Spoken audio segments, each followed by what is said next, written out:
glad to see you. As you know, we started this idea of a lecture series last year. I'm sorry? You're getting the projector. I'm sorry? You're getting the projector. There you go. Sorry. I was thinking I don't have a mic either, so they're not going to hear me. That's okay.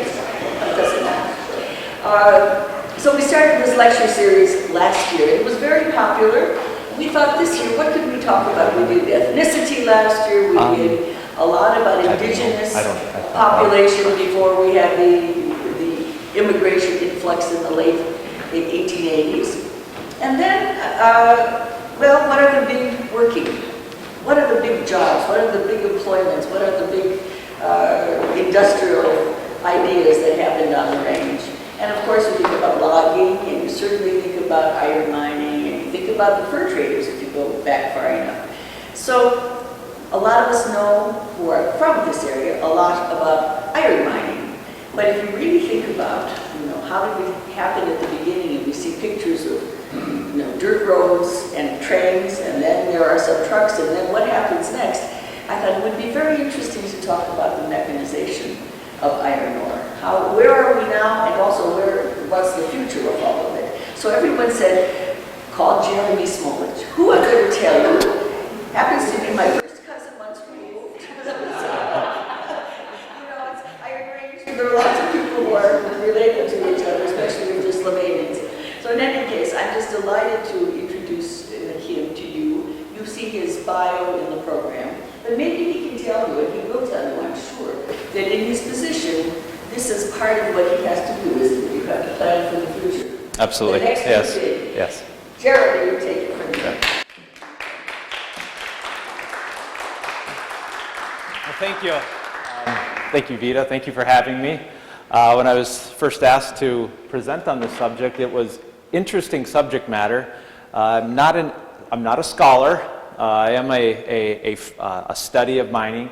As you can read in my bio, I'm a fourth-generation miner here in northeastern Minnesota. I worked at a couple of the taconite mines. I am not an iron miner, but rather a taconite miner. And I'll talk a little bit about the differences between iron mining and taconite mining during this evening's presentation. But my father and grandfather and great-grandfather were all managers or operators in local mines on the Iron Range.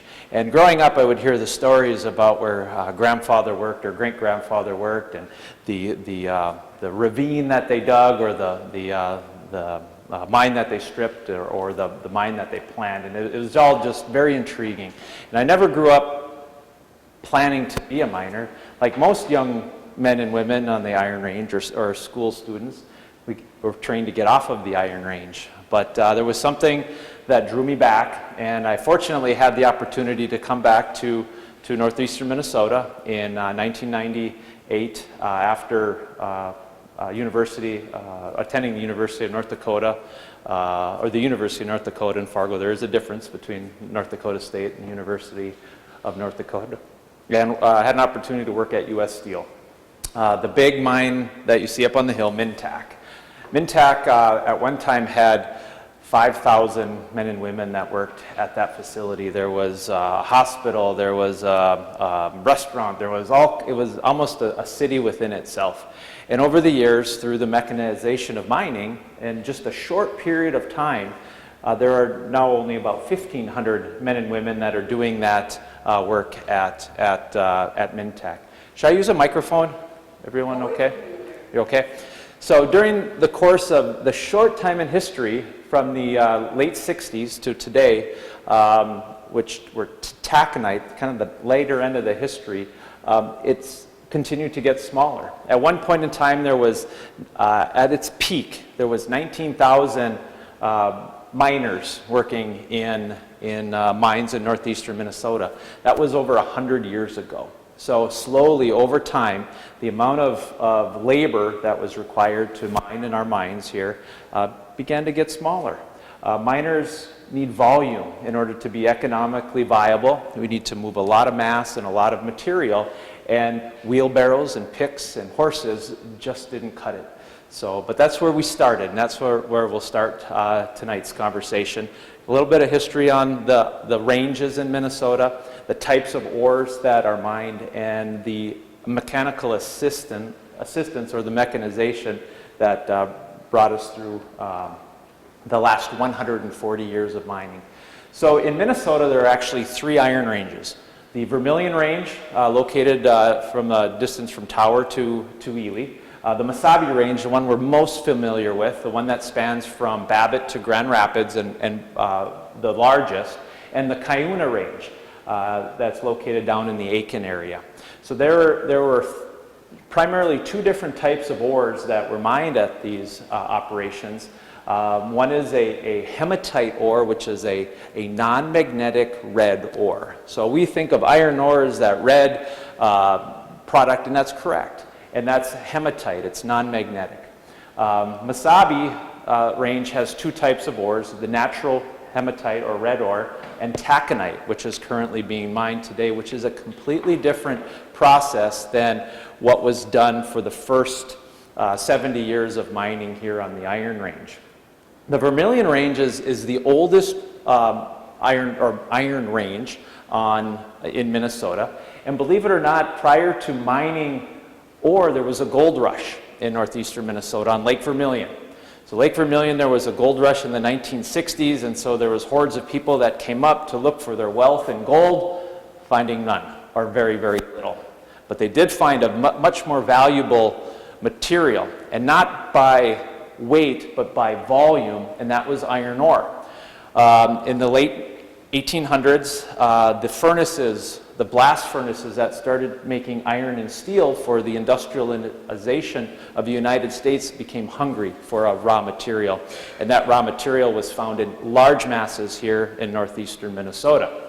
So in 1884, a group of explorers came to the Sedan area and found the first ore that was mineable and usable in a blast furnace in Ohio. And that's where mining started here in northeastern Minnesota. Tower was the first incorporated town on the Iron Range. So that is the oldest community in northeastern Minnesota. This region was full of logging camps as they were pulling material out of the woods.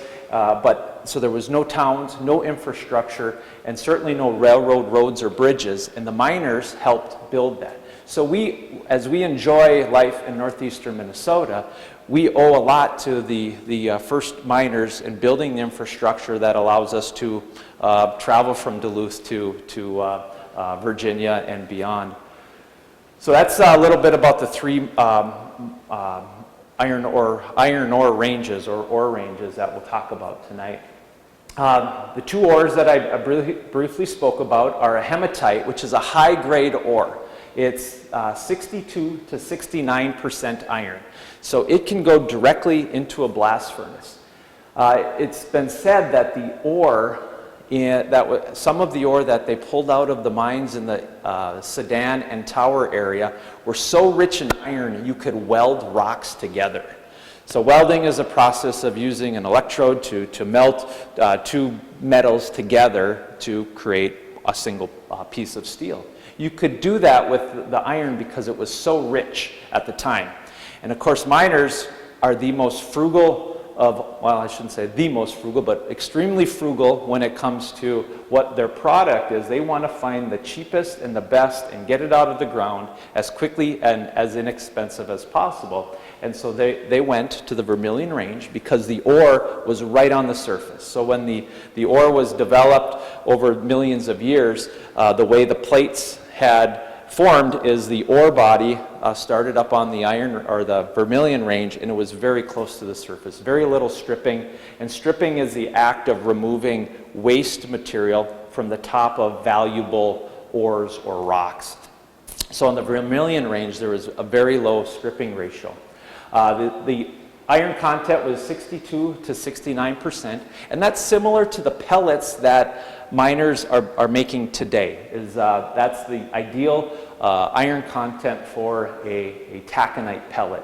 So over time there was 2.5 billion tons of iron ore mined over a 100-year period on the Iron Range. We no longer mine hematite ore on the Iron Range. So the hematite ore has been removed, it's been exhausted, it's built millions of refrigerators and automobiles and bridges and tanks and battleships and everything that has created life for us, or the lifestyle that we enjoy with steel. So in the 1930s and 1940s, the nation's hunger for iron ore became so great, we were exhausting this finite raw material source. So miners were going to close, or mines were closing. Northeastern Minnesota would not be the same as we know it today were it not for taconite. So in the 1930s and 1940s, E.W. Davis, who was a scholar at the University of Minnesota, along with the Oliver Mining Company, the Pickens Mather Mining Company, and Reserve Mining Company, those are three historical traditional mining companies in the Iron Range. None of them exist as we know it today. They've been gobbled up by the U.S. Steels and the Cleveland Cliffs that we know today. But in the 1930s and 1940s, they had to come up with a different method of using the raw materials and minerals here in northeastern Minnesota, and that was taconite. Not taconite, but taconite. So taconite is actually a magnetic ore. That magnetic ore requires an immense amount of processing, and that's a completely different topic of lecture than what iron mining is, but it's important to know that what goes into mining ore today is much different than it was in the 1880s and the early 20th century. The iron content of taconite today is only 25 to 30%, basically worthless unless it's processed. And that magnetic trait, so there is iron in that ore, that magnetic trait, if processed properly, can be removed and to make pellets. And we've all seen pellets along the railroad tracks. They make great wrist rocket ammunition, but each one of those pellets costs about a penny to make. Believe it or not, about a penny to make one pellet. Not that they're accounting it, but we did some study at U.S. Steel 20 years ago, and at least 20 years ago, it cost about a penny per pellet to make. But it has a lot of value.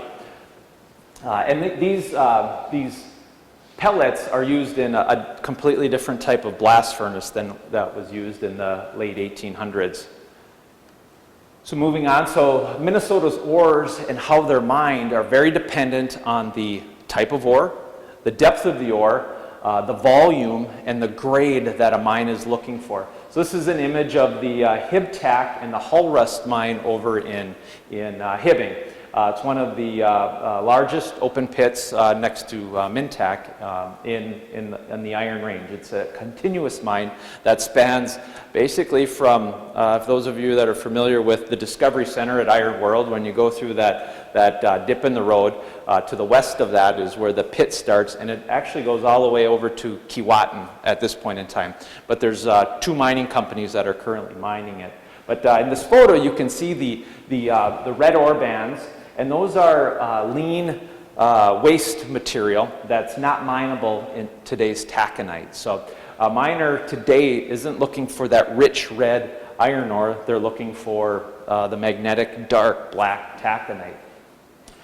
So mining began in northeastern Minnesota in 1884 at the Minnesota Mine, which is a conglomerate of three mines in the Sedan and Tower area. And in the 1880s, there was nothing up here as mentioned. The first miners, that first mine had to build a railroad track from Two Harbors to Tower, and that's how all of the equipment and the people and building materials and animals and horses came to the Iron Range. There was a goat trail, a small little horse path out of Duluth that came up through this area, but it was a much greater distance than going from a straight line from Two Harbors to Tower. And remember what I said, miners are very frugal. They're looking for the most inexpensive way to get their product out. So in the 1880s, there was no Caterpillar Ziegler in Buell, and there was no Komatsu, and there was no Montgomery Wards even. So it was men and women and horses and mules and shovels and picks and wheelbarrows, and it was manual labor. It was very expensive to get mechanized equipment to the region, and really mining was in its infancy in the United States in the 1800s. So the miners were relying on good old sweat equity to get the work done. And a little bit of a transition here, a look ahead of what we're going to talk about, or what I'll share with you tonight, is the evolution of how miners have become better movers of material. The use of steam in the 1890s. The 1930s, electricity began introducing itself to the region. Diesel in the 1950s changed completely how miners mined ore, and in the 1970s, with the oncoming of computers, we began some automation and some other features that have actually made the job of mining easier and safer. So, as I mentioned, the first mine opened in 1884.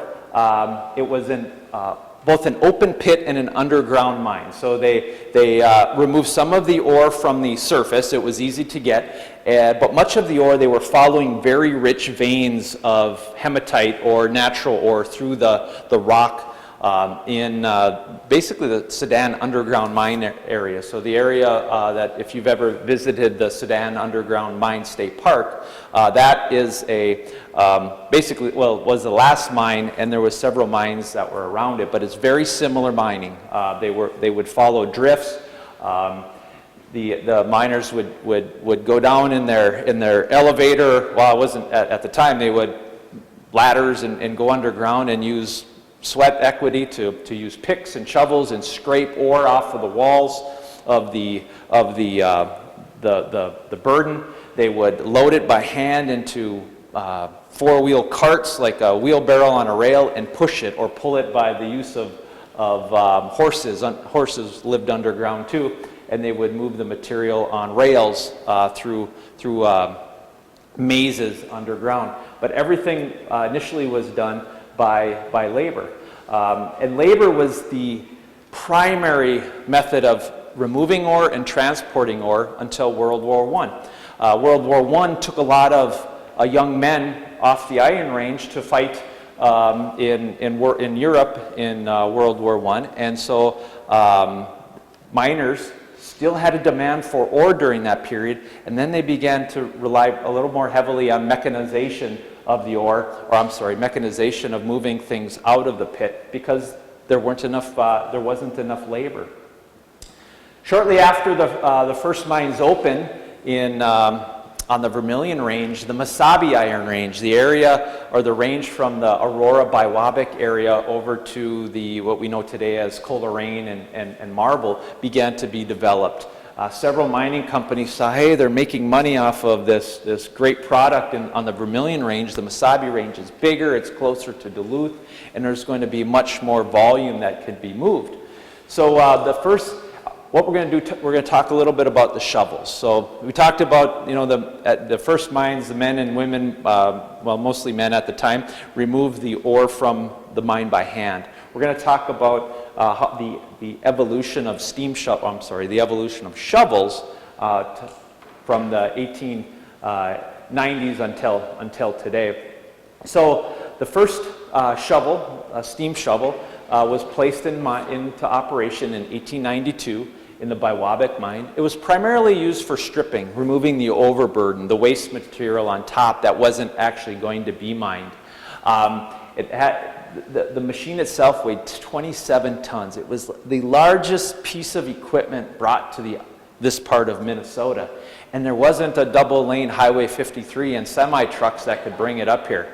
It was brought up here they placed a set of rails, and they pulled that steam shovel up here by horsepower. So it was a feat in itself. A steam shovel was actually used in construction. So mining equipment really wasn't developed in the 1800s or around the turn of the century in the 1900s, they were reusing or repurposing construction equipment. Stuff that was building the Panama Canal, and the Army Corps of Engineers were digging canals and building dams throughout the United States at that time, and cities were being built, and so these miners began to recognize that, hey, there's a better way to do it, and they were beginning to bring in this equipment. The problem is it didn't really fit what the miners needed exactly. So there was a very nice evolution of improving mining equipment here on the Iron Range. The first shovel could only move about this far into the bank, so they had to work a bank and build track, and that track would move forward. The first shovels would dig it out of the bank, loosen it up, dump it on the ground, and then men would shovel it into 2-yard rail cars. Your wheelbarrow at home in your garden is probably about a quarter of a yard. So picture 8 wheelbarrows of ore that's extremely heavy and extremely dense that men were shoveling and putting into carts. And that's what these gentlemen are doing right here. Basically, the shovel was just used to loosen the ore and to move it into a place close to a rail where the men could put it into carts. Who wants to do that forever, right? One other thing that should be noted is that these were steam shovels.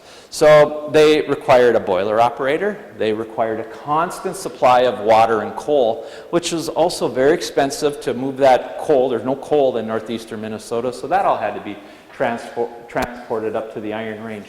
But the steam shovels, the first steam shovelers, were one of the biggest developing pieces of equipment to help this range be developed. And at one time there was over 300 of these in operation on the Iron Range. How do you make it better? 30 years after the first steam shovel was brought to the Iron Range, a fully pivoting shovel was put into use. These are images of a couple of fully revolving or pivoting shovels that were in use in primarily only the larger mines, because they were so big and so massive, weighing 350 tons. So this was 10 times bigger than the first shovel. And so it had to be actually brought up here in parts and pieces. But by this time, railroads, the DM&IR, or at the time it was called the Mesabi Railroad, was available, bringing equipment and people and raw materials up to the Iron Range. So it was brought in pieces and assembled in place. But if you look at this is a turret. So this is a bearing that the shovel could rotate on, and it could fully rotate 360 degrees, so it becomes more efficient. There's a cart below it this was so heavy that and so wide that a single set of rails was not stable enough to keep the shovel vertical. So 2 sets of tracks were used, and there was a crew that had to move tracks throughout the pit. But the nice part about this is these were getting large enough, and now they could actually swing enough. You can see that these shovelers are actually loading trains, and we'll get to the in-pit ore movement at the time. So now that person that was shoveling the ore from the ground into the cart is out of a job. Now what do they do? So even 100 years ago, miners were, I would say, losing their job, but they were being repurposed for other more efficient things. The fully revolving shovel was a primary shovel of use until World War I. In the middle of about 1915 to 1918, during the World War I, the advent of tracked mobile equipment, tanks, and armored personnel carriers, the first ones were used in Europe. So the builders of that equipment in the United States were able to develop very efficient and reliable tracked equipment. So now you don't have that rail in the pit. So this steam shovel on the top can move wherever it wants. It doesn't have to have a cord. It doesn't have to have a set of tracks.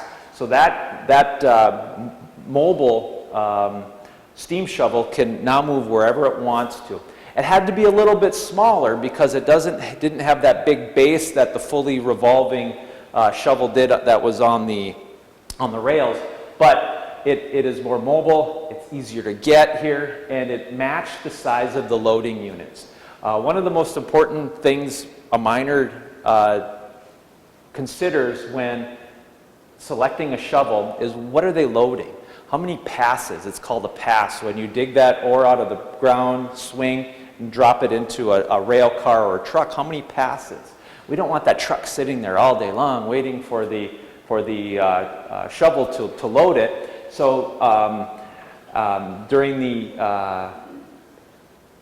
1920s, when these shovels really began to be widely used, rail cars ranging at about 20 tons matched up with this type of Bucyrus shovel. So these two shovels here are quite different. This one is a steam-driven.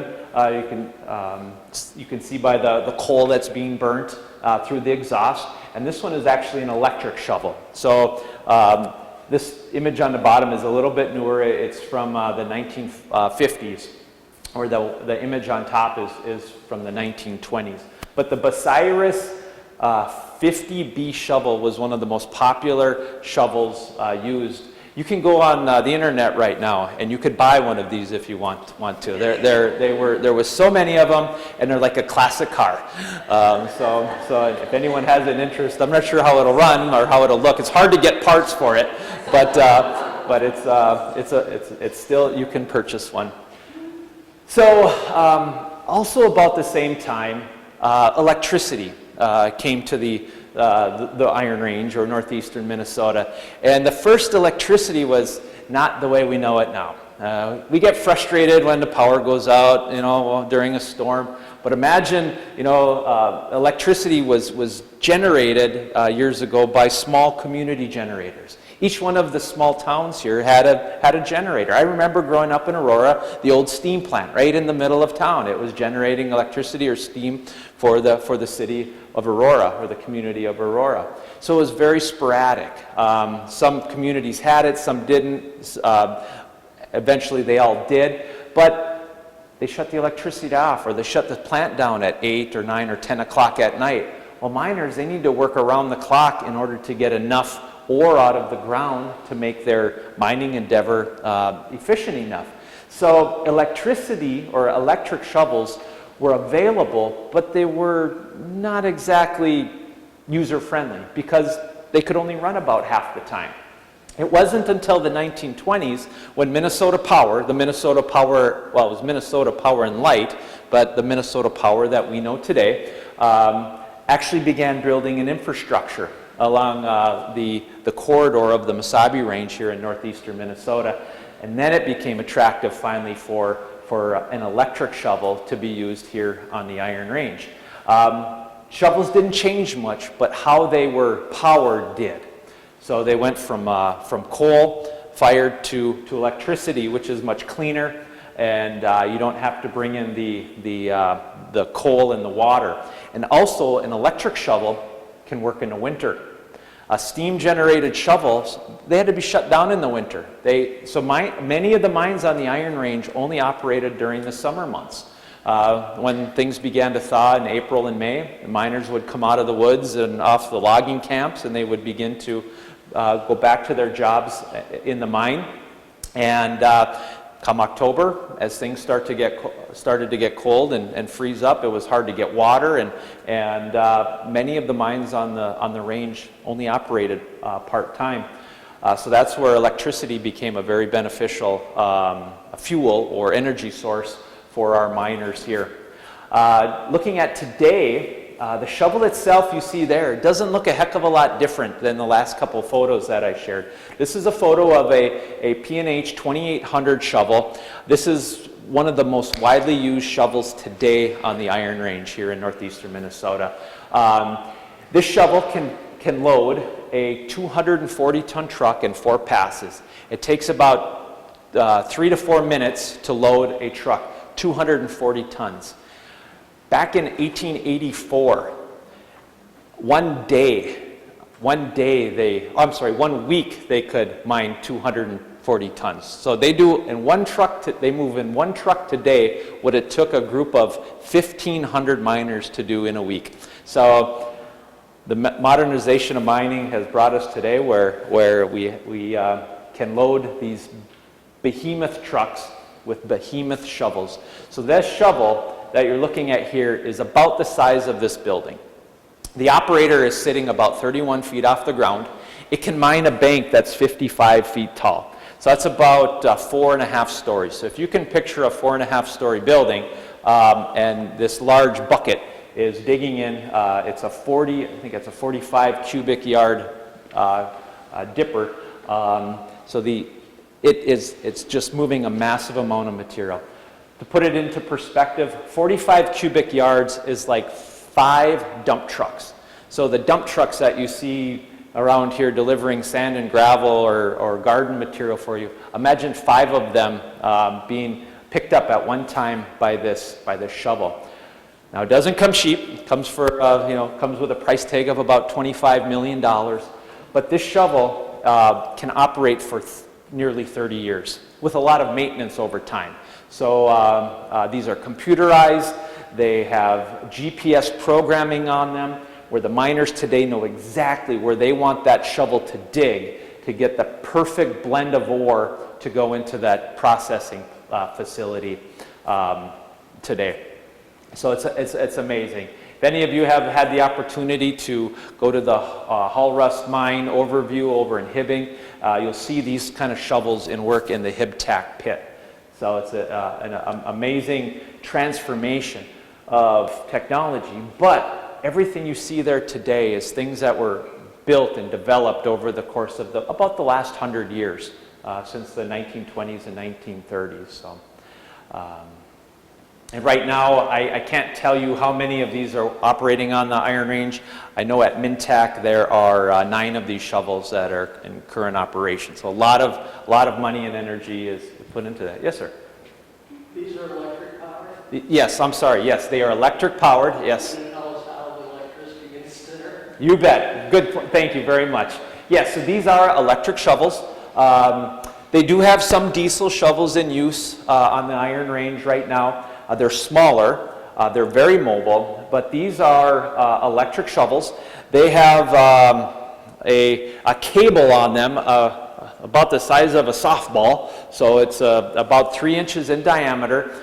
There's a huge electrical infrastructure, substations and transformers that are placed out throughout the pit. One of the biggest hazards is protecting that extension cord to make sure that it doesn't get run over by a bulldozer or a cat skinner or another truck, or God forbid the shovel itself. But you can't see it here, but there is an electrical cord that runs into the body of the shovel, or the base of the shovel, because that base doesn't move a lot, but this shovel can rotate 360 degrees or 365 degrees, fully rotating.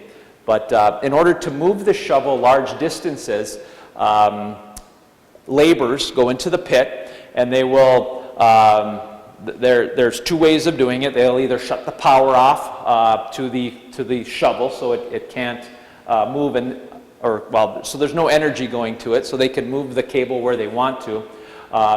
Or some of the shovels now actually have reels on them, where like a big extension like that, like in the garage, your reel. Many of the drills, more of the drills have that, but some of the shovels have a retrieval system that's available.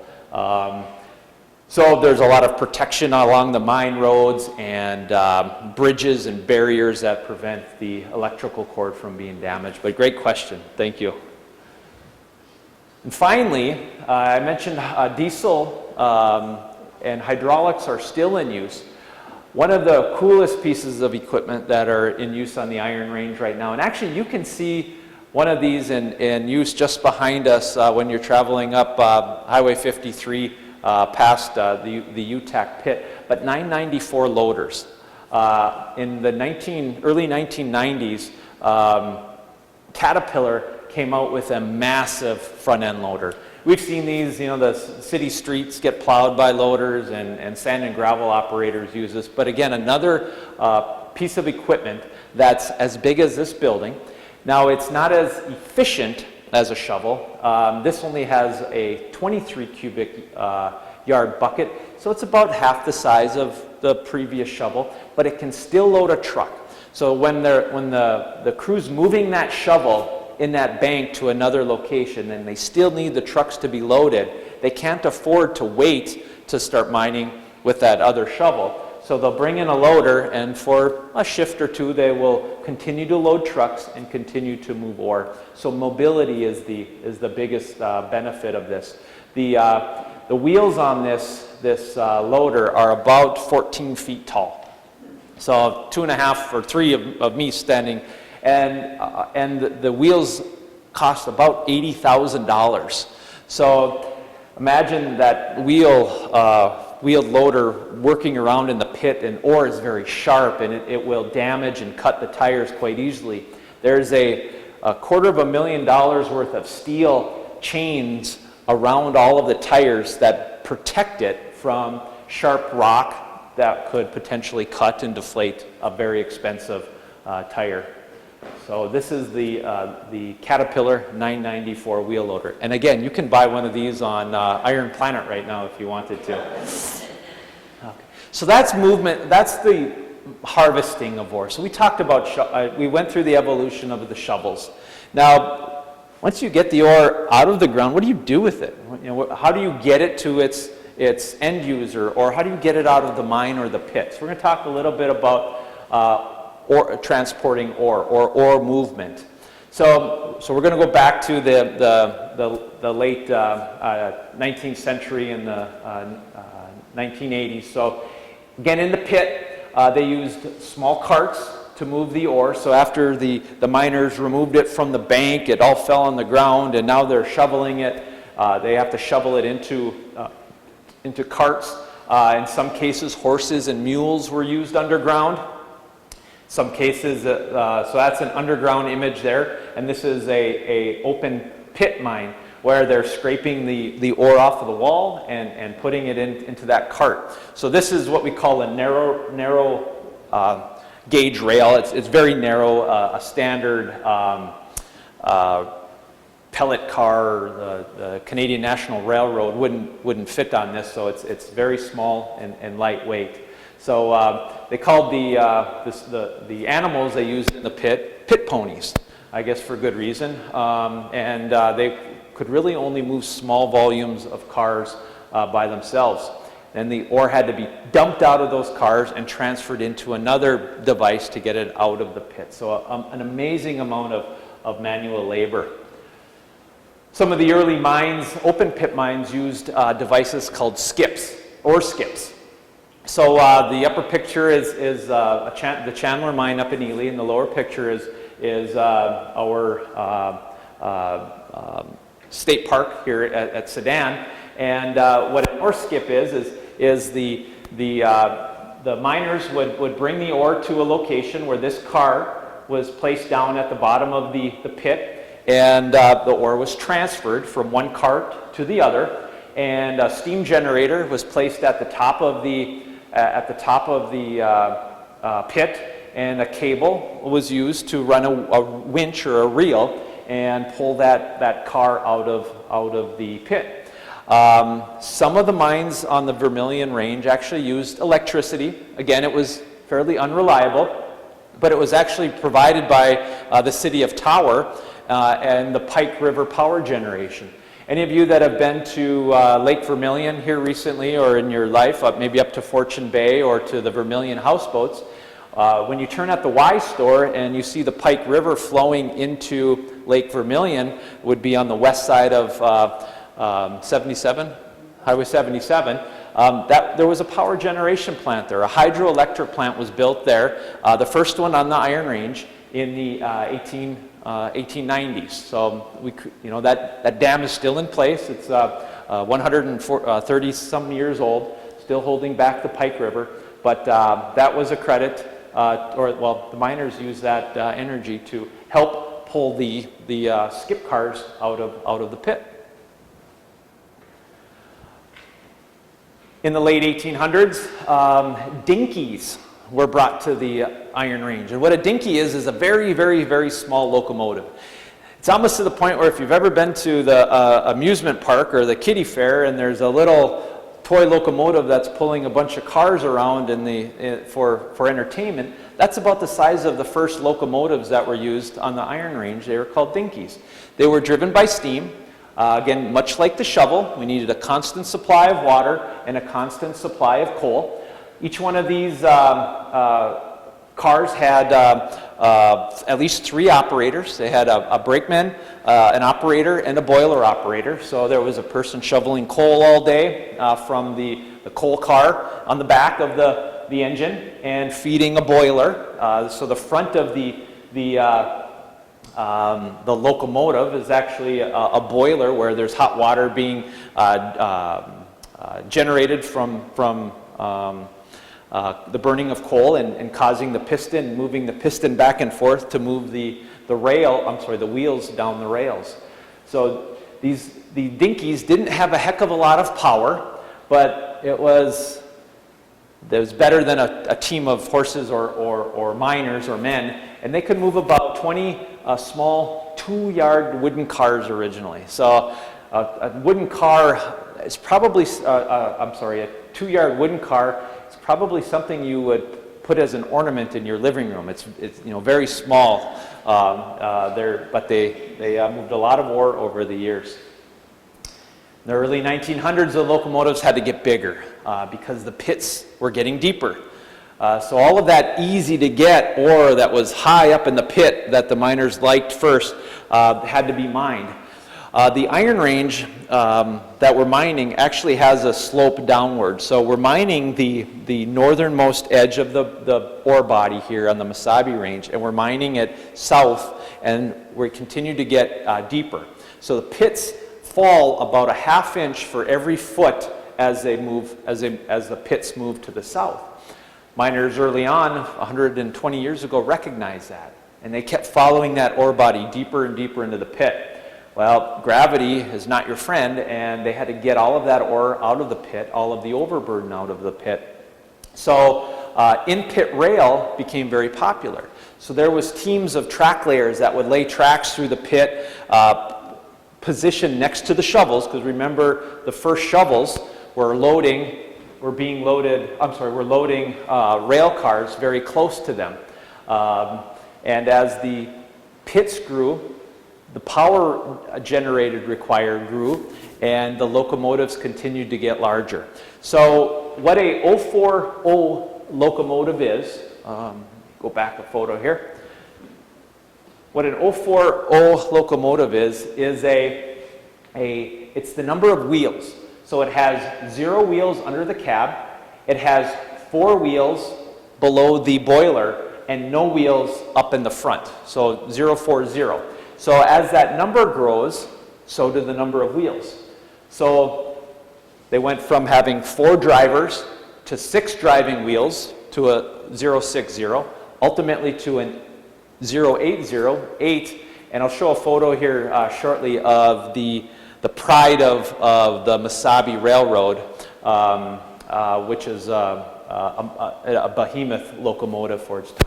But these locomotives were massive, 127 tons. So they were as big as the shovels that were up here. And they had the capability of pulling 1,000 tons out of the pit at a time. Remember, we started by pulling 2 tons or 2-yard wheelbarrows of material out of the pit. In a very, very short time, we're now pulling thousands of tons of ore at a time out of the pit. These are on standard grade rail, so they grew up and now they're on the big wide rail. But the problem with the rail is grade, so the angle of the ground. Can't go up a steep hill like a production truck can. So a very shallow grade had to occur. So these trains were going miles each direction to get their payload out of the pit.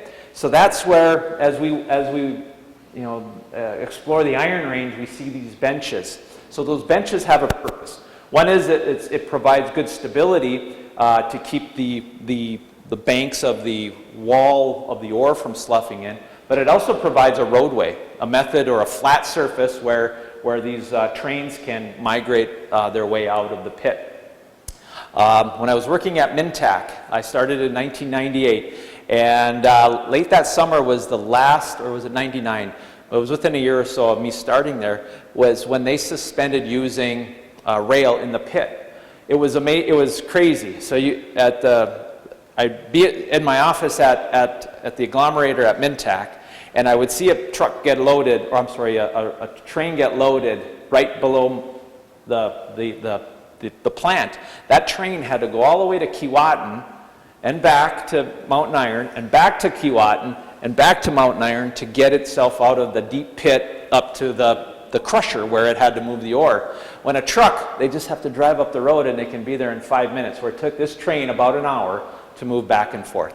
Now granted, the train could pull a lot more material than a single truck, but got to get it out as quickly and as inexpensively as possible. So benches were necessary back in the day.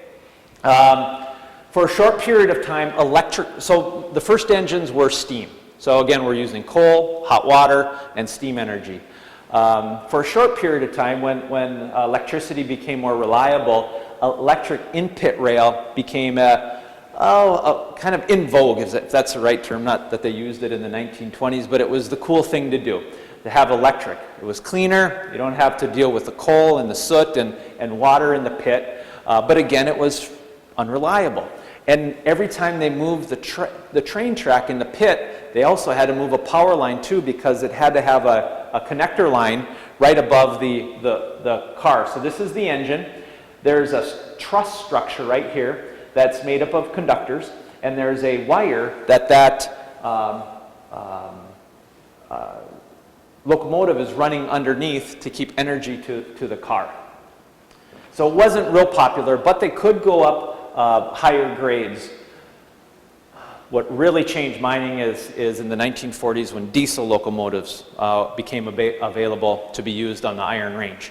So most of the Mesabi natural ore mines ultimately became diesel engines in the pit, and some of the first taconite mines used diesel as their in-pit power. So this is a photo of a 1950s vintage and 1960s vintage electric shovel loading a diesel engine into 100-ton rail cars. So the shovel would work the bank. You can't see it; it's out of the picture here, but it would work the bank, turn up 180 degrees, and load it in the rail car. And there was a lot of laborers that were around. They had to clean up keep the rails clean. So there was always laborers cleaning up the rails to make sure it didn't cause a derailment. There were huge track crews that were necessary to pick up and move the bed of the rail to the next bench and the other location. The upper photo is a photo taken at Erie Mining Company, or LTV Steel Mining Company, that closed in 2000. This is what's called a super pocket. So this is not the super pocket, but this is a pocket where a truck gathered ore from the pit, brought it to a permanent position in the pit, and it would basically dump its ore into a hole, and there's a chain conveyor that's slowly moving the ore from that burden pile above it, loading the rail car. And that rail car will be dispatched once it's full. You can't see many of the cars. There's a tunnel, a culvert tunnel that is backed into. There's probably 20 cars behind that locomotive, and it's slowly getting loaded, and it will travel several miles to the crusher and dump its ore into the crusher.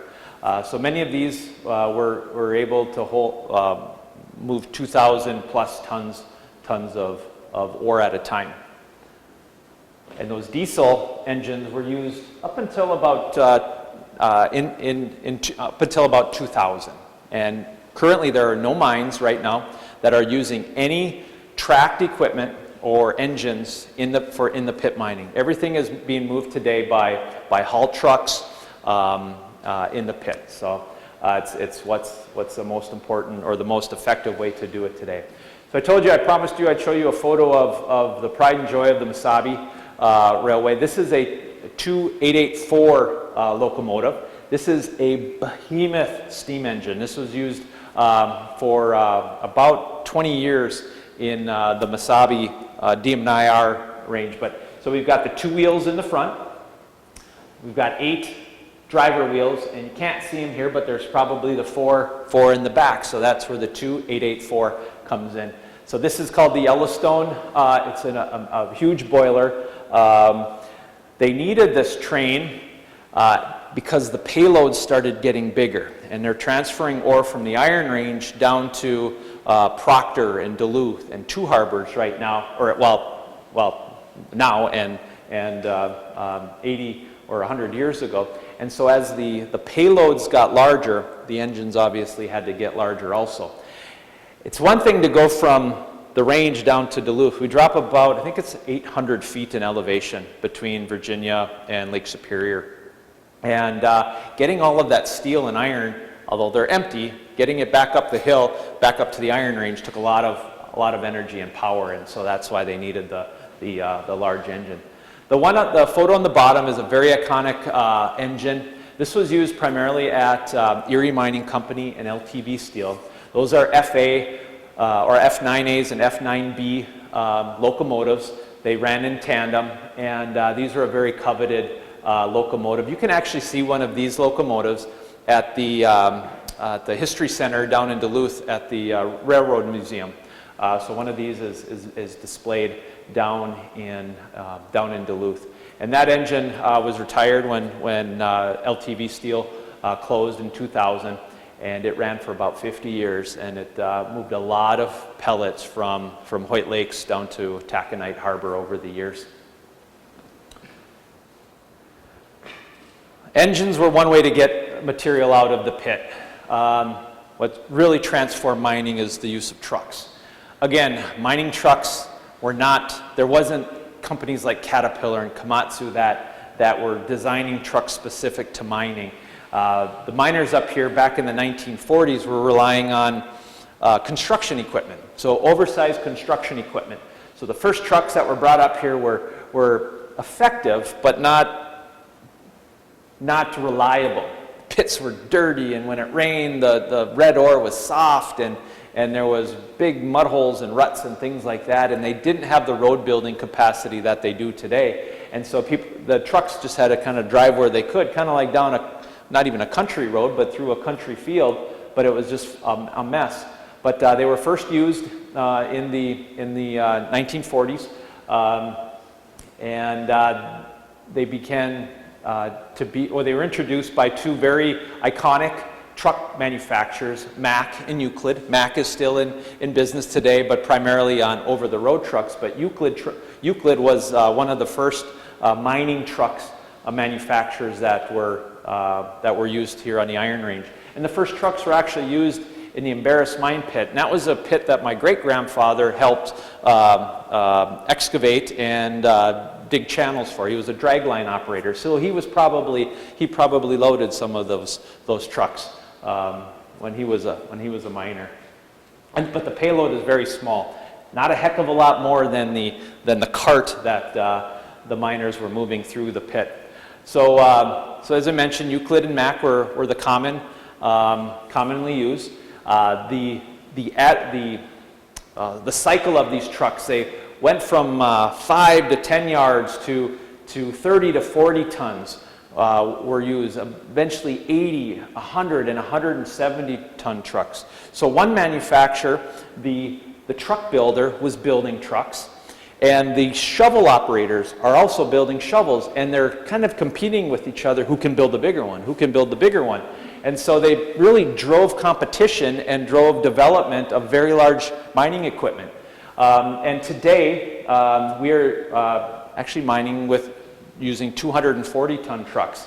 The photo on the bottom here is a photo taken at the Mine View, just that was up in place until about 5 years ago. That truck was called King of the Load. It was actually an electric truck. And not an electric truck, but there was a diesel generator in that truck driving 4 wheel motors. So there was, maybe it was two, there were two or four, two-wheel motors. So there was the drivers in the back, so there was an electric motor that was being powered by a generator. It still was burning diesel as its fuel, but it was a thought process that maybe it could be more efficient, maybe more fuel efficient. They didn't really take shape, well, they were used at several of the mines, but they became phased out. Today, this is commonplace. A Caterpillar 793F truck. There's over 100 in operation here on the Iron Range at the 6 operating mines. They have a payload of 240 tons. They can be loaded in about 4 minutes. They can travel up to 30 miles an hour, but they have to be careful. If they travel too fast, a lot of heat gets generated in the tires when they have a full payload, and no one likes to see a truck tire on fire at a mine. It's a very dangerous thing. And the tires, at times, especially in today's day and age where mining is doing well worldwide, competition for tires gets to be very difficult. And each of those tires costs almost the salary of a miner in today's age. So about $50,000 a piece. So that's the equipment of mining. Just going to wrapping up here shortly. Just to conclude a little bit, I talked about natural ore or hematite, and I talked about taconite, what we're mining today. But it changed over the years. So in the 1880s and 90s, there was no processing required. So the miners would find their bank of ore, they would see it, it had that 62 to 69% iron. This blast furnaces loved that iron content. They could dig that material out of the ground, break it up a little bit, put it in a rail car and send it right to the blast furnace. No processing. There were no crushers, there's no concentrators, there's no agglomerators as there are today. So it was easy, very high quality ore, and it could go right to the customer. And into the 1990s, as that great ore became depleted, in 20 short years, some of the best ores were gone off the Iron Range. They moved their route to a little bit lower grade, but it was still didn't require a massive amount of processing. It just needed to be crushed and washed. So it was a simple process. This is a photograph of the Trout Lake mine over in Coleraine. What you're looking at is a concentrator. So the rail cars would come in, they would dump the ore into the top of that building. It would go through a crusher and a small wash plant, and it would basically just wash it and get rid of the silica. The silica is the Achilles heel of miners. It's a waste material. It has no value to anything, so they had to just wash it out. So crush it and wash it.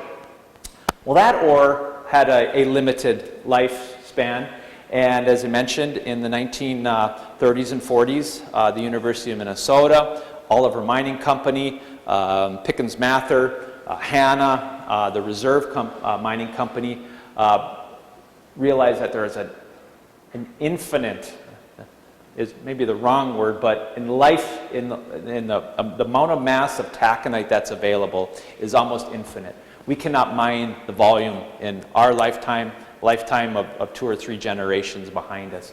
But the catch was, it was expensive to get out of the ground. It requires moving a lot of material with big equipment, and it requires a lot of energy put into that ore to crush it, to concentrate it, and to agglomerate it into a pellet that's usable in a blast furnace. But that's what we're mining today. We've been doing it here very well on the Iron Range for 70 years, processing taconite, and the generations of miners are going to be able to enjoy earning a living doing this process, or mining taconite here.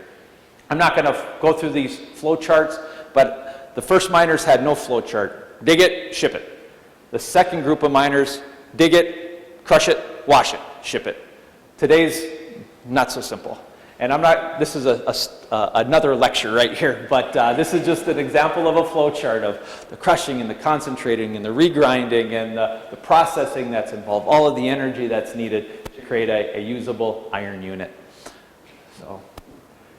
So in summary here, Mining started on the Iron Range and the Vermilion Iron Range. We have to be specific because we know that there's 3 in 1884. 87% iron. 450 tons per day were mined out of that first mine. So actually, I was wrong. It's 2 production trucks per day. And there were 500 miners at that first mine working in the Minnesota mine. And the productivity, miners measure their KPI or their key performance indicators, productivity. How many tons per day have you produced? The average miner in 1884 produced 0.07 tons of ore per hour, or the equivalent of about 1,500 pounds per day. So you think about how much you can shovel of black dirt or gravel in your yard, and that's what those men were doing. In a day back then was not a union negotiated 8-hour day. It was a 10 or 12 or 16-hour day, and so there were long hours being mined underground, out in the open, no luxury of sitting in a cab, and so it was very, very difficult work. As a result, that was the reason, as Vida mentioned at the opening, is why we're such a diverse community up here. Is those miners had to come from somewhere, and they were coming from Eastern Europe and Northern Europe and all parts of across the Atlantic to come here to work in these mines to earn a living and to see what the United States bestows for them. Today, 2022, U.S. Steel Mintac, the largest taconite mine in North America, sits up on the hill above Mountain Iron. It mines iron that is only about 25%, it mines ore that's only about 25% iron. So it's mining ore that is only a third as rich as what we were mining or what people were mining in the 1880s. They have to work a lot harder. Mintac can produce about 44,000 tons of pellets a day. So they, in order to move or to produce that amount of material, they have to move about 7 times that amount of material per day. So about 400,000 tons of material get moved in a day at that mine, using just under 1,500 miners, and the equivalent miner produces about 3.7 tons of taconite pellets or iron units per hour compared to what the Sudan miners did 140 years ago. So, to summarize and to conclude, ore miners today produce the equivalent, one miner today produces what the equivalent of 55 men did in the pit. So there isn't 55 people in here. It would take 55 people to do what one person on that hill does in a particular day right now. So, thank you for your attention. I hope you enjoyed it. And everyone's awake. Yeah. Well, thank you. And if those of us who lived here all our lives, we didn't know just a fraction of that information. So well put together. I'm glad you enjoyed it. So much. Yes, sir. When did the mine start to unionize? The mines started to be unionized in the 1890s. So very early on, within about 10 years of the first operation. And I didn't get into it, but if you didn't mind, I'd just ad-lib a few things here. On some of the older photos, you saw people in the pit. They basically had trench coats on, trousers, blue jeans, and a soft hat. So there was no such thing as mine safety. And you can research it online. The St. Louis County has mine inspectors, and every year they put out a report about the current mines that they inspect and that they help miners keep safe. And they have data going back. The St. Louis County mine the St. Louis County mine inspectors came to be in the early 20th century. I think it was about 1905 or 10. And there were 73 fatalities the first year the St. Louis County mine inspectors began helping mines with mine safety. Today, it's very rare for and tragic to lose a single miner in the course of a year. We've been averaging losing about 1 miner per decade right now on the Iron Range, which is still one too many for that family, obviously. But huge strides have come, and a lot of it has to do with the organization.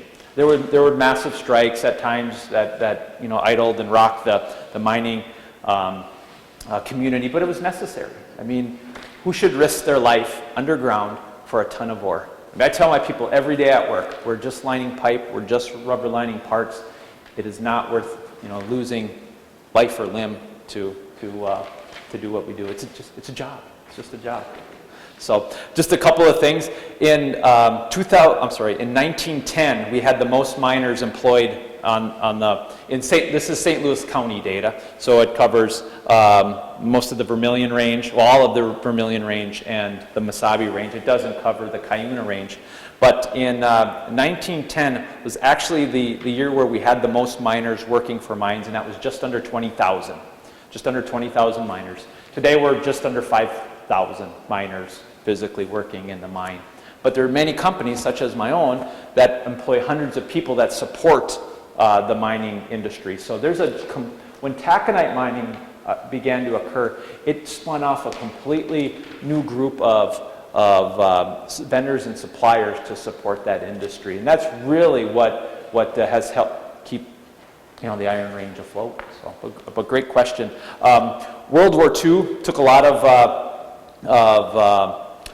men out of the mine, but believe it or not, it actually increased during World War II because the insatiable demand for steel required actually more miners to get more ore out of the ground, and so there was actually an increase during World War II. And I'm not certain of the demographics, if it was older men and women going into the mines as the young ones went off to Europe or the Pacific to fight, but some pretty neat things. Let's see, one last thing.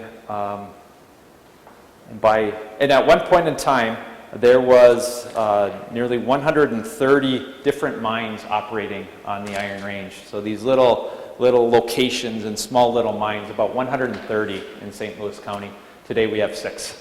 So some neat stuff. But you can find that St. Louis County annual mine inspection online. It's got some pretty neat data on it. And the average miner today makes about is it here? I should have known this. About $32 per hour when at the I don't know how many hours they were working, but the first miners were making about $2 per day. So maybe 20 cents per hour if they were working a 10-hour day. So that's a good question. Thank you. Anybody else? Yes. A number of years ago, I was heading ticketing to the airport on Highway 37, and we got pulled over by the highway patrol and just sat and waited. And then there's a big machine on 2 semis that came down the road. How did the semis stick together? Oh, patience. Yeah, they weren't in a hurry, that's for sure. So yes, we do see from time to time, we see large boxes. So the box that's on the back of the truck is removable. So the box can be lifted off. And when I was at Keetac, we actually purchased some truck boxes from Caterpillar, and they were fabricated in Texas. So that box came all the way up Interstate 35 through all of those states, just for little old Keetac mine in Keewatin. So yes, from time to time, we are, I guess, put out or inconvenienced by a wide load. But it's very well balanced. If you would have counted the wheels under the trailer and the tractor, you probably would have exceeded 60 tires, below that. So there were tires on one semi and the other. Okay, so you actually saw the chassis, so Yeah. the body. So It was incredible. yeah. So how long ago was that? 7 years? Okay. And that depending on which mine it was going to. So the Ziegler operation, that is the Caterpillar Ziegler that's located in Buell, has the ability, you can drive a truck from Mintac to their shop. You can drive a truck from Minorca to that shop also. At one point in time, the miners on the range, the mine operators, wanted to have an inner mine road that could connect all of the mines from United to Minorca to Mintac to Ziegler and the Komatsu shop that's north of Virginia to Hibtac and Kiewat. And so they didn't have to drive pieces of equipment down our highways. But yeah, we see stuff. I remember my sister called me a couple years ago. They were driving up from Duluth here. They're from Maryland, and they saw this huge thing, and they said, "I bet you Uncle Jeremy knows what that is." And so, of course, I got a phone call and a picture from my sister, and so I got to share with my niece and nephew what that was. It was a big grinding mill that was being delivered to one of the mines up here. So, any questions? Any more questions? So, okay. I just Well, want thank to you so thank much. you so much. It was just so wonderfully put together. Well, thank you. Easy for those of us who know nothing about it to really Well, super. understand it. Fabulous. Those of us who are from here love the mining industry. It's just is it possible for it to be romantic? There's something romantic about this whole industry. So much has happened over the years. Sure. We're really grateful for Yes. your knowledge. Well, thank you. Well, thank you.